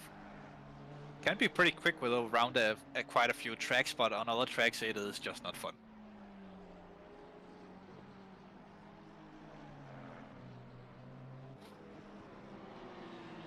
Going one step up, still a battle here. We've missed completely out on this battle. It's a battle of the 2 lone Porsches, both in pink, both with pink on their cars. Shinklins and Pope. This will be going to the line, this battle. It seems like, unless something interesting happens. They will have. I'm just trying to figure out where Prixley is on track. He's up there. Can he make it back down to the line in 35 seconds? Denise Pope there gets a little bit unsettled with the back marker ahead. Looks like that she could have been uncertain of what the back marker was doing, as that car was moving very slow there through Sheens. Pope off into the grass for the 2nd time in the race. But that means that Shinklins have come up into 13th position. And Prixley can now, he basically chooses himself if he wants the extra lap or not. As he does seem to want it, as he crosses the line there, just like last week with crossing off the line very close to the timer. Prixley on the final lap, he can just do parade driving, now don't do anything stupid. Prixley, just bring it home for the love of God and everything else. If you're an atheist, then the lack of love of God, of course. Here we go. Final lap. Richard Prixley, great drive. Once again dominant from start to finish. Haven't really been into any kind of battling. A little bit of a shame, as we do want to see this Nissan in a close wheel-to-wheel action. Haven't seen that since Paul Ricard round 1 of the championship. doing somewhat of a... Yeah, he's just playing it safe at this point. You can see it on the car. It's actually the front speedometer the Nissan have on this particular dashboard setting. The red thing on the screen is not RPM, that's actually the speedometer that will tell you how fast he is going. But yeah, you can see with his... I was just saying that he was keeping it somewhat safe, but that looked very unsafe. But yeah, one corner to go from Richard Prexley. He will take the flag. Denise Pope actually just further up this the straight in the other Wild Things racing car, almost lapping the teammate of Denise Pope. But what a drive from Richard Prexley, races over for him. Superb drive, great win. And once again, very nice car. P2 in the race, Milan Dumas also doing good race, a bit of moving up in the field for Milan Dumas and having the fast lap from at some points in the race. Great job from him. Bart Swearing rounds up out the top 3 at the podium and the silver class. In the AM category, Bouncer wins, finishes first and wins the AM. 4th overall, the Gore 5th overall, Cohenskeen 6th overall, and that's also your podium in the AM. 3 McLarens there. Frank Hobbs 7th position, just missing out on the podium in the silvers. 8th position will probably now former championship leader Craig Hill, though minimizing point losses here, coming in 4th position. Didn't look like that he could manage that earlier in the race. Great drive from Hill. Schenk 9th place. Ooh, close here. Steve Parker and Parties. Parker keeps it with less than a 10th of a second. Good hunting there from Parties in 11th. Andrew Priotko's disappointing race from him. Did lead the silver championship before this race, so it's very safe to say that Richard Prexley will take over that place. As Denise Pope was the last person to cross the line. Didn't get the full rundown of that. Wow, what an interesting race we had this evening. Great battles, especially before the pit stop rounds came in. There's just something magical about racing when it happens like this. Wouldn't you say, Evil Twin? Yes, best kind of racing are when they go close together. Oh, you're back, Evil Twin. Very nice to see you. How did you find the race? I personally think that it was very interesting. A few different strategies and some mistakes around the pit stops that maybe spread the field out a little bit too much in the last half of the race. But how did you see it? Interesting. Very good racing. Okay. Short and quick answers. That's what the people out there apparently likes to hear, as we get some highlights running in the background. This is what happened in turn 1 for the Audi machinery. Oh, the Audi looking machinery. I don't know if we can see in the background. No, we didn't. Oh, that must have been between one of the golf cars and the Honda. That probably is what happened back there. But all in all, decent drive from the drivers. Nothing too extreme, nothing too safe. As we are joined by Bouncer Vince in the commentary booth. Good to see you in here, Bouncer, and congratulations on winning the AM category. Good evening. Yeah, thanks. It's good to be here. Glad with the first place. Though I don't know what happened with Jesse Van Driel because we had it coming together. He had a very unfortunate disconnect in the later stages of the race. Ouch. Yeah, that's not the first time that's happened to him, so that's a shame. Yeah, when I came out of the pits, I was thinking I can keep pushing, but first in class will never happen. And then suddenly, I noticed I was 4th, and I didn't see Jesse on the board, so that's a shame. Yeah, we saw you also in times of the race having the silver class driver. Was you? I think it was you. Having the silver class drivers coming up, catching you and just letting them through. Was that planned or? I can't remember. I'm letting through silver drivers, really. Then it must have been one of the other. That sure was you. I overtook some silver drivers that I remember, but that could have been Van Driel actually thinking about it. But yeah, also 4th in class or 4th overall. Are you starting to look on the overall championship as well as the AM championship for maybe getting into a decent position there? Yeah, if someone would have told me, say 2 months ago or even half a year ago, that one day I would end up top 5 overall at SSRI, I would have told you were crazy or something like that. But I know yeah, that feeling very well, to be perfectly honest with you. I can imagine. Yeah, already during qualifying, when I was so close to Richard Pixley, it was a 10th, I think, and there was even a possibility to be faster, but I messed up, so I didn't know what was happening. All the silver drivers were a tad sick today, or I don't know. It's crazy, but It's I'm hard. happy. It's hard to say really, but once again, congratulations on finishing on the podium. Just before we let you go, I'm not going to ask you some weird question this time around. All right.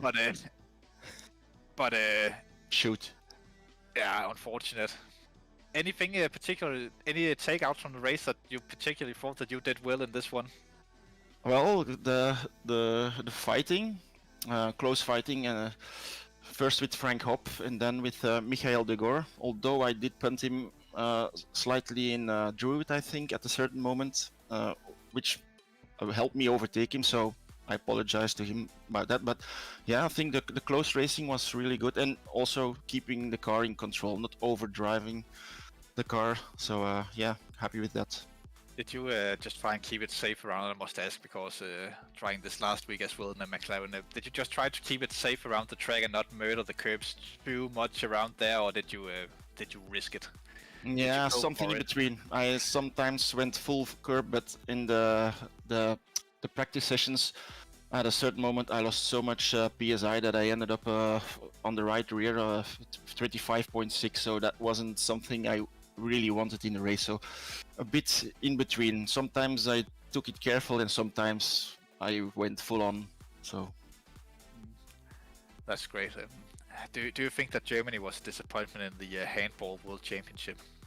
Oh, no doubt. I think each and every time they lose, they are disappointed. Well, of course they are, as we are joined in the commentary booth by another, I believe, a podium placer in the AM category, Cohen Geens. Congratulations, I believe, third in class. Yeah. Cohen. It's great. Oh, yeah, That's your name. the cow is here. That was Cohen was Danish for cow, no? Something Yes. like that. Yeah. See, I remember. Actually, it'd not just be cow, it'd be the cow. Ah, the cow. Okay. Third. Yes. Great race.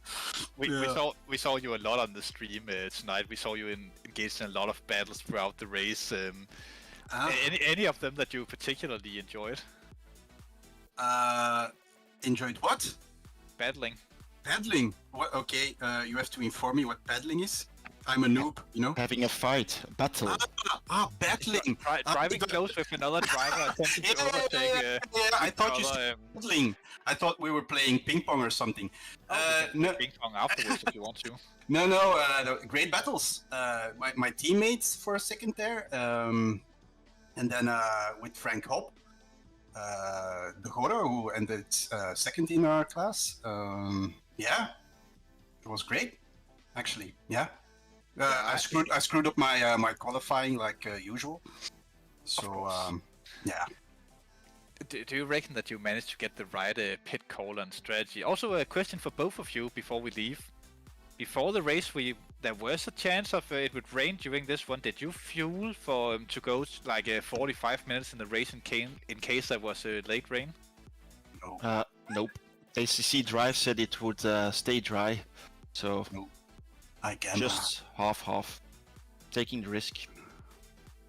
Yep. Yeah, that's unfortunate. I was hoping that someone would do the other thing, but apparently everyone is running ACC Drive these days.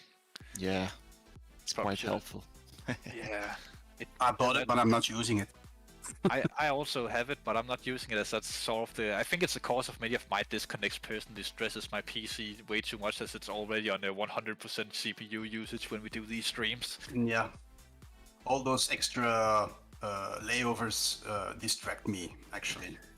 So you can turn them off, so you only have one. But I have the same. I have a extra dashboard on top of my wheelbase where I have the things that I want, and then everything else just turned on when I race.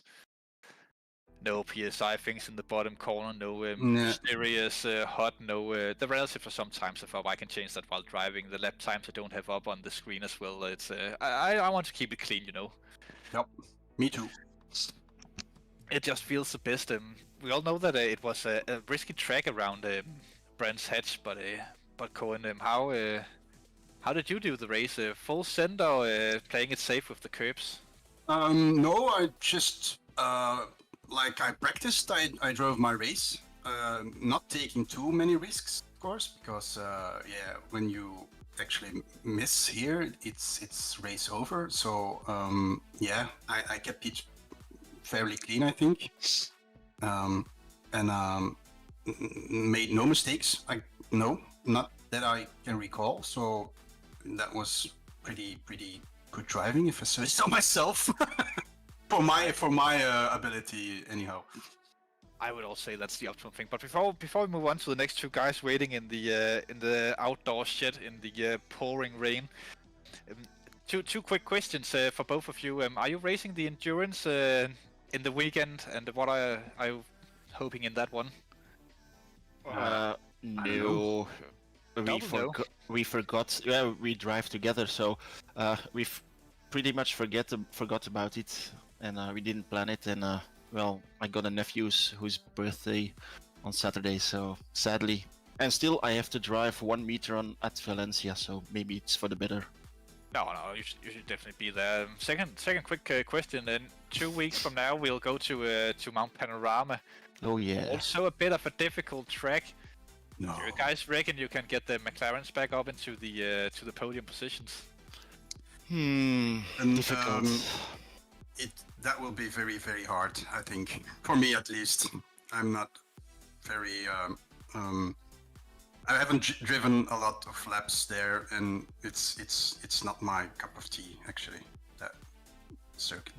I think it will come down to he who touches least the wall will end up first, but who that will be, not sure. Well, there's only one thing to say about that. Tune in 2 weeks' time to watch the Tier 2 guys go racing full send at Mount Panorama.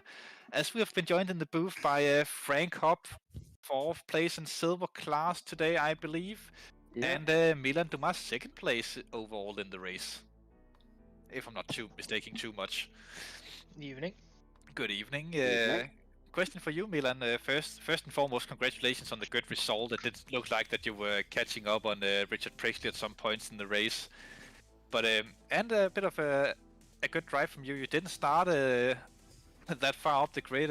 How did you manage to steal 2nd place? I don't know. It was that's a easy. big surprise, actually. Yeah. Just having the pace. We did see a slight unfortunate situation in the race with you once, I believe it was, where there was a little bit of a slight on time loss. Oh yeah, you weren't supposed to see that. Oh, we see everything. Yeah, that was unfortunate. Yeah, I think I lost the position because of that, but I got it back after the pit stops. So you definitely lost fine. the position after that. Yes. No, can you put a few words on your race this evening? What did you do in specific that you think works so well for you?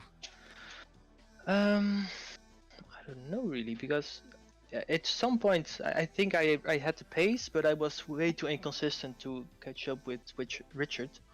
He was really fast and consistent. He didn't make much mistakes, I think. Some corners I really felt what to do with the car, and some corners I just went deep everywhere and oversteered, understeered. But yeah, I was surprised by the results due to a lack of practice, and yeah, I don't really know the track that well, but it worked out. Yeah, it's sort of like a pace track. Once you get into a rhythm track, once you get into the rhythm, it's just about staying there, isn't it? Yeah.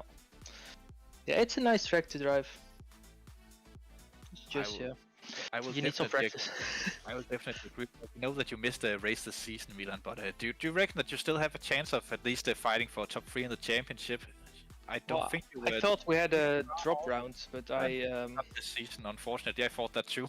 Yeah, I was misinformed by myself. Yeah, it was actually written in the announcements, but who reads those, right?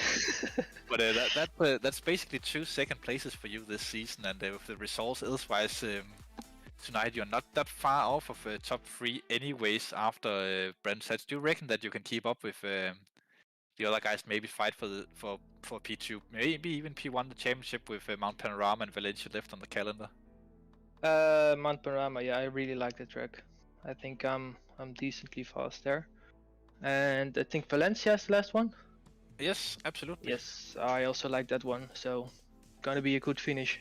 Yeah, will you be getting practice at Valencia this weekend, maybe? Yes, definitely. I'm driving as much as possible. Very nicely, and again, congratulations on the result. We also have another guy in this very small and crowded shed. Of course, we have Chris Hill in the background, just lurking in through a small peek hole. But we have Frank Hopp in the booth as well. Frank, you were involved in a lot of battling during this race, to be honest. We saw a lot of you on the stream, good driving overall. Maybe the Lambo didn't have the pace like of the McLarens this time around? No, I don't think I had the pace, but I also made, I think, 3 mistakes in total where I just was really happy to still be on track and not bin it. So had some good fun with Koen and Wouter and what's his name, Michael Agora or something his name is, I think. Digora, So- at least I choose to call him. Yeah, Call him so anymore, of course. so yeah, just had some really good fun. I was a bit surprised because I had a really good qualifying. That was better, the best time I've ever driven. And then during the first stint, I was sort of just hanging on and really saving my tires. I wasn't sliding as much as I did in all the practices, and just kept the tires alive, so I could sort of easily keep up. And then I didn't have a really good pit stop because I sort of missed the box for a bit, and I thought, okay, well, the guys that because Koen and Michael were just in front of me, I think, before they went into the pits. So I thought, okay, that's I'll be way back and it's fine, and we'll see. And then I was in front of them after the pit stop, which was a surprise. So I don't know how they messed up, but yeah. And then had even worse pit stops. probably, yeah. And then yeah, had just a fun race. I was sort of consistent, except for the 3 sort of near crashes. But yeah, I had some real good fun. So. But if you keep missing your pit stops, Frank, then here's how I always do when I do practice for races. When I finish a stint or a practice run, then I'll always drive it into the pits, and then I'll have a strategy in my MFD that's just no tires, 1 liter. And then once in a while, I'll just do a few laps, go in, take that stop to practice the braking markers for when to stop exactly, and get it going again. Yeah, getting in the pit stop was fine. you need to do this and not missing your braking points or the stop point for the stop itself. And then you'll be all sorted. Then you could have had so many positions instead of being humiliated by AM drivers. Yeah, but I've humiliated people before as an AM, so it's all good and fun and play. Yeah, we did see you do that last season as well, having having good results. Yeah, but it's just been really good fun, and I really enjoyed myself today. So I wasn't expecting such a fun race on Brent's because I don't feel I'm that good at it. But still a really good result for me. So well, that's the thing. I don't think many people feel like they're good on Brent's heads, but when enough people don't feel like that, then some of the people that don't feel good at it will become good. Might be the case.